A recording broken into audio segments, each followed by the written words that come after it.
Et si je te disais que tu pouvais transformer ta vie en seulement quelques minutes par jour? Je sais, ça peut paraître une promesse immense, un peu folle même, et pourtant c'est vraiment à ta portée. On va découvrir ensemble comment la méditation, cette pratique toute simple, peut t'apporter ce calme intérieur que tu recherches, ce bien-être que tu mérites.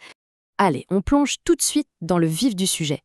Il faut voir la méditation non pas comme un truc spirituel compliqué, mais plutôt comme un vrai rendez-vous avec soi-même. Un moment juste pour toi. Et attention, ce n'est pas du tout une pratique mystique. Non, c'est concret, c'est prouvé par la science. Et surtout, c'est accessible à absolument tout le monde.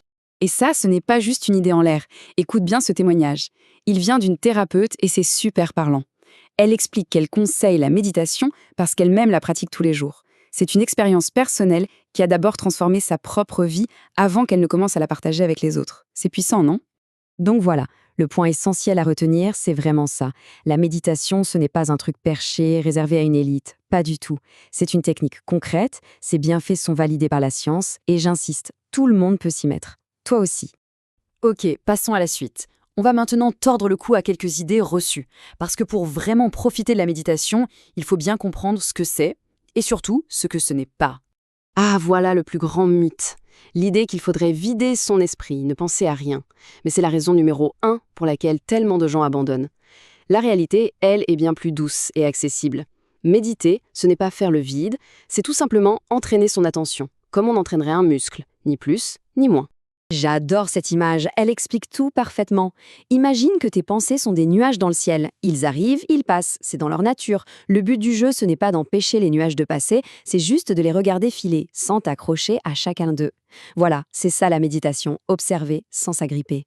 Bon, maintenant qu'on a clarifié la méthode, parlons un peu des résultats. Quels sont les effets concrets, visibles, de cette pratique? Eh bien, les bienfaits sont super profonds. Ils touchent ton stress, bien sûr, mais aussi ton cerveau, et même ta santé physique. Le premier bienfait, c'est souvent celui qu'on cherche le plus, la gestion du stress. Concrètement, la méditation fait baisser ton taux de cortisol, tu sais, la fameuse hormone du stress.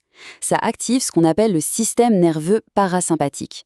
En gros, c'est comme si tu appuyais sur le bouton pause de ton corps. Tu passes du mode alerte au mode récupération. Et ce qui est juste incroyable, c'est que ça se voit littéralement dans le cerveau. Des études, notamment à Harvard, ont montré qu'après seulement 8 semaines, la zone du cerveau liée à la mémoire, l'hippocampe, se renforce. Et en même temps, l'amygdale, qui est un peu le centre de la peur, elle diminue. Ton cerveau se réorganise physiquement pour être plus serein. C'est fou, non? Et bien sûr, cette paix de l'esprit, elle se diffuse dans tout ton corps. On voit une baisse de la tension, une vraie amélioration du sommeil, un système immunitaire plus fort. C'est simple. Un corps qui est moins stressé, c'est un corps qui fonctionne mieux. Il gère mieux la douleur et se défend mieux contre les maladies.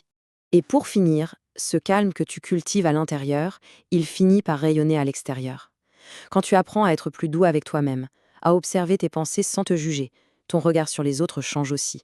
Tu deviens plus calme, moins réactif, et tes relations deviennent plus simples, plus apaisées. Alors, la question que tu te poses peut-être, ok, mais comment je commence? La bonne nouvelle, c'est que c'est beaucoup, beaucoup plus simple que tu ne l'imagines. Oublie les positions de yoga compliquées ou l'idée de devoir y passer des heures. Voici 4 règles d'or toutes simples. 1. Commence tout petit. 3 à 5 minutes, c'est parfait. La régularité est bien plus importante que la durée. 2. Fixe-toi un moment. Le matin, c'est souvent idéal pour en faire une habitude. 3. Installe-toi confortablement. Assis, allongé, peu importe. Et 4. Concentre-toi sur ton souffle.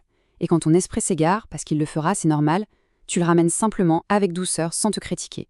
J'entends déjà la première objection, c'est la plus classique. Mais j'y arrive pas, mon esprit part dans tous les sens. Et la réponse, c'est que c'est parfaitement normal. En fait, c'est même tout l'intérêt de l'exercice.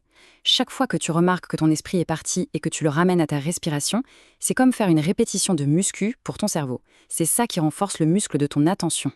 Vient ensuite la deuxième grande excuse de notre époque. Je suis débordée. Franchement, j'ai pas le temps pour ça. Regardons les choses en face. On a tous 3 minutes. Si tu as le temps de faire défiler les news sur ton téléphone le matin, alors tu as le temps de t'asseoir et de respirer. C'est juste une question de choisir ta priorité. Ce n'est pas un manque de temps. Et enfin, il y a cette petite frustration qui peut pointer le bout de son nez. J'ai essayé quelques fois, mais je sens rien. J'ai l'impression que ça ne marche pas sur moi. Là encore, la comparaison avec le sport est parfaite. Personne ne s'attend à avoir des abdos après une seule séance à la salle de sport. On est d'accord? Eh bien, pour la méditation, c'est la même chose. Les bienfaits s'accumulent. Il faut juste être un peu patient et faire confiance au processus. Les effets se construisent en profondeur, semaine après semaine. Alors, si tout ce que je viens de te dire résonne en toi, s'il te semble que c'est le bon moment pour trouver un peu plus de calme, voici une petite invitation pour aller un peu plus loin. Je te propose un défi tout simple, le défi des 3 minutes. Demain matin, avant toute autre chose, et surtout avant de toucher à ton téléphone, assieds-toi. Lance un chrono pour 3 minutes, ferme les yeux et concentre-toi juste sur ta respiration. C'est tout. Et à la fin, prends juste un instant pour observer comment tu te sens. C'est important de comprendre que la méditation, c'est une base incroyable. Ça prépare vraiment le terrain. Quand ton système nerveux est plus calme, plus régulé, tu es beaucoup plus disponible pour un travail sur toi plus profond, si jamais tu en ressens le besoin. On avance toujours mieux quand on part d'un état de calme. Pour conclure, s'il y a une chose à retenir, c'est celle-ci. Tu mérites de te sentir en paix. Si tu sens que l'anxiété ou les émotions difficiles prennent trop de place, ne reste pas seul avec ça. Sur le site www.adeline-paolini.com, tu peux prendre rendez-vous pour un appel découverte. C'est offert. C'est un premier pas, sans aucun engagement. Au fond, la vraie question, ce n'est peut-être pas d'avoir le temps, mais de prendre le temps. Et pourquoi de plus important que sa propre paix intérieure?